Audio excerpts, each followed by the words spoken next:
With the T20 World Cup 2026 drawing nearer and nearer, more and more teams are naming their provisional squads heading into the tournament. And I say they're provisional because, again, we're still at that time period whereby you can make an unlimited number of changes to the squad without needing written ICC approval.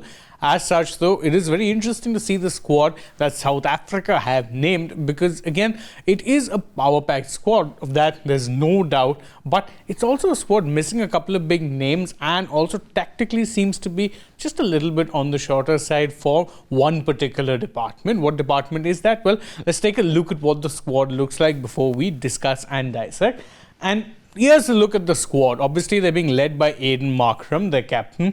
Aside from that, you've got Corbin Bosch, Dewald Brevis, Quinton de Kock, Tony de Zorzi, Donovan Ferreira, Marco Jansen, George Linde, Keshav Maharaj, Kwena Maphaka, David Miller, Lungi Ngidi, Heinrich Nokia, Kagiso Rabada, and Jason Smith. Now, again, if you look at this, there's one name that you realize instantly is missing. And this is true, especially if you're a fan of Delhi Capitals or, better yet, the Sunrisers Eastern Cape. Where the hell is Tristan Stubbs?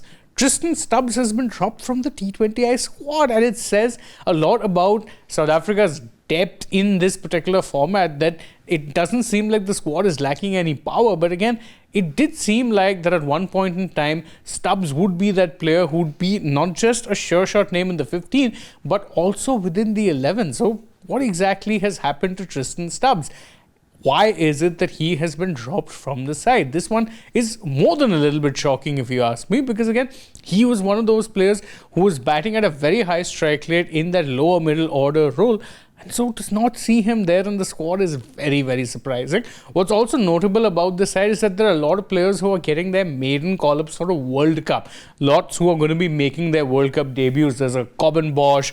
Dewald Brevis hasn't played in a World Cup prior to this. Neither has a Tony de Zorzi or a Donovan Ferreira. There's a George Linde as well. Kwena, Maphaka, to a lot of these guys. Even Jason Smith, who is a top order batter and will probably serve as a backup to the openers if you go by the squad dynamic. So that's where he's going to be playing. But again, a lot of players who are going to be coming in and playing their first ever World Cup. The other part where I felt they were lacking, and this is just me, is that they're little light on the spin bowling department. There is, of course, no other major spinner within the squad. If you're looking at it, you've got Aiden Markram, who bowls partial spin. He bowls a bit of off spin. Donovan Ferreira gives you a spin option as well.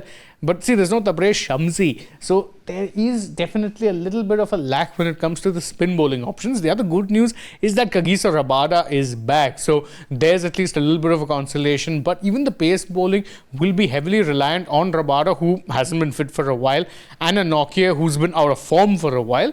So again, this really is a bit of a confusing squad. Not too many spin options, but nevertheless, the batting does look very power-packed. Rickelton, by the way, is another one who ends up missing out because, of course, Quinton de Kock is back within the side as well. But overall, I'd say a power-packed squad as far as the batting. Definitely some issues when it comes to the spin bowling department, and even the pace bowling department on deep dive does seem a little bit shaky. But you guys can let us know in the comments below what you think of South Africa's squad and whether they can actually do one better than they did in 2024, which is finish as the runners-up. And don't forget, as always, to like this video, share it with your friends, subscribe to the channel, tap that bell icon, follow us also on social media. We're on Instagram, X, and Facebook, and stay tuned for more such updates from the world of sport.